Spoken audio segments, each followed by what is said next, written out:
예, 관악을 정태호입니다. 그 전임자의 그 활동에 대해서 질의가 들어올 때 좀 오해할 수 있는 그런 말씀들은 저는 조심하시는 게 좋을 것 같아요.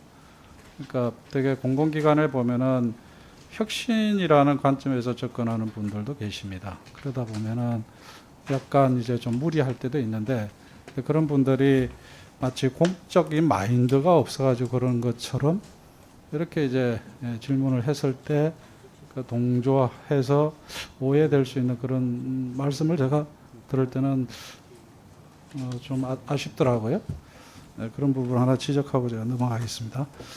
우리 창업진흥원장님, 그 한국판 뉴딜 그 후속 조치로 비대면 서비스 바우처 활용 중소벤처기업 디지털 전환 추진 계획이라는 게 있죠. 지금 네. 이게 되게 중요한 건데 이 코로나 시기에 비대면 서비스를 하는 데 있어서 뭐랄까 좀 열악한 분야에서 정부가 지원을 해줘야 될 필요성 때문에 하는 거지 않습니까? 네. 그래서 보니까는 문제는 좋은 정책인데 장애인이 빠져 있어요. 장애인 기업이. 그래서 보면은 정부가 이제 공공 우선 구매 제도를 하고 있는데 그 중에서 사회적 약자 기업 요건에 장애인 기업, 또 여성 기업, 사회적 기업 이런 게 있지 않습니까? 그래서 이제 정부가 특별히 배려를 하는데 장애인 기업 같은 경우에는 특별히 이 비대면 서비스와 관련된 정부 지원이 필요로 하는 분야잖아요. 근데 이제 장애인 기업 현황을 보니까 이거는 중소벤처부 통계입니다. 95,589개가 있고 종사자 수도 한 33만 명 정도 됩니다. 원래 이제 등록업체는 좀 다릅니다. 그래서 이런 분들이 이 중소벤처기업부에서 하는 정책, 중요한 정책에서 빠져 있다라는 게 아쉬워요. 어떻게 생각하세요?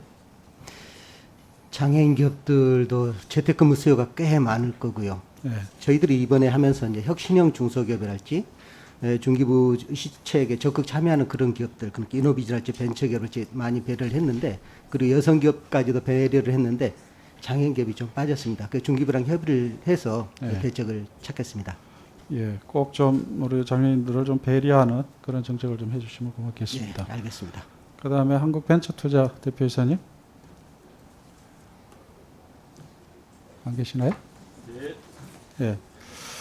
그 이제 모태펀드 운영하시면서 엔젤 투자와 세컨더리 펀드, 엔젤 투자 매칭 펀드하고 네네. 이제 세컨더리 펀드 두 개 운영하고 있지 않습니까? 네, 맞습니다. 지난번 이제 장관님께도 말씀드렸는데 엔젤 투자는 이제 창업 정책에서 되게 중요한 정책 중에 하나지 않습니까? 네. 그리고 우리 정부가 창업 정책을 통해서 벤처 투자와 또 신설법인 이런 부분에서 괄목할 만한 그런 성과를 내고 있잖아요. 근데 아쉬운 부분이 이제 엔젤 투자나 엔젤 전용 세컨더리 펀드 이 부분의 실적이 썩 좋지 않다라는 저는 판단입니다. 네네. 그래서 지난번에 장관님께 그 대안을 제시를 했는데 엔젤 투자 매칭 펀드의 경우에는 절차가 너무 까다로워 가지고 신청을 잘 안 한다. 이게 네. 업계 쪽의 얘기고. 그다음에 세컨더리 펀드 같은 경우는 이 가치 판단에 있어서, 그러니까 시세의 판단에 있어서 서로 의견 차이가 나다 보니까는 잘 이렇게 거래가 성립이 안 되는. 네. 결국 이제 구주를 회수해줘야 회수 시장이 활성화되는데 맞습니다. 잘 안 된다라는 거잖아요.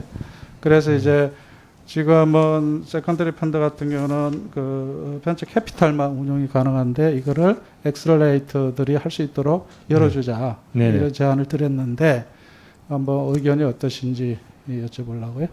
네, 위원님 말씀하신 부분에 대해서도 저희들이 지속적으로 고민하는 영역 중에 하나고 엔젤 세컨더리 펀드와 관련해서도 이제는 엑셀러레이터, 그러니까 창업 기획자들이 벤처 투자 조합을 운영할 수 있는 주체가 되어 있기 때문에 충분히 참여할 수 있는 준비는 되고 있다고 생각합니다.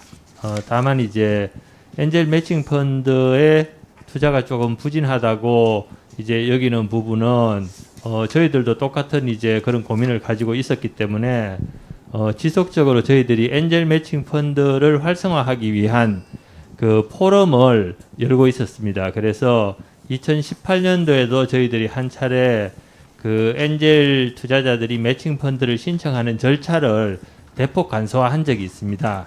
대폭 간소화한 적이 있고 올해 3월에는 이제 또 그 포럼을 통해서 저희 내부적으로 엔젤 투자를 촉진하기 위해서 매칭 펀드의 최대 그 출자 금액을 3억 원에서 6억 원으로 정대를 하고 또 매칭 비율이 있습니다. 그러니까 엔젤이 최대 1억 원까지 투자하면 저희들이 배수 투자를 2.5배까지 특히 그건 이제 지방 엔젤을 활성화시키기 위해서 지방 엔젤 투자인 경우는 2.5배까지 저희들이 이번에 이제 올리는 정책을 했었습니다.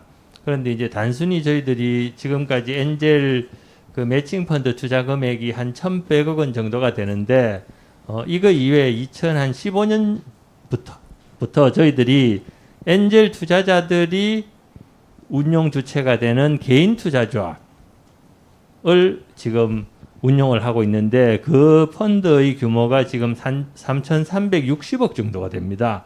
그래서 실제로 엔젤 투자자들이 개인적으로 투자하시면 저희들이 선별해서 매칭 투자를 해주고 같은 조건으로 별도로 이 개인 투자 조합을 3,300억 원어치 지금 결성해서 그분들이 또 시장에서 투자를 하고 있습니다. 그래서 아직까지는 투자 규모가 부족하긴 하지만 최대한 저희 한국벤처투자와 모태펀드 쪽에서 이 엔젤 투자 시장을 활성화시키기 위해서 노력을 하고 있습니다.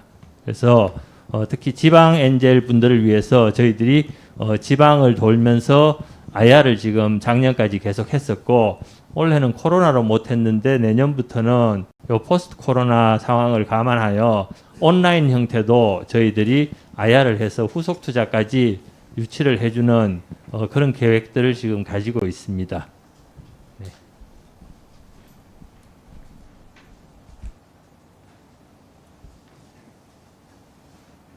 다 질의하셨습니까? 네, 다음은 엄태영 의원님 질의해 주시기 바랍니다.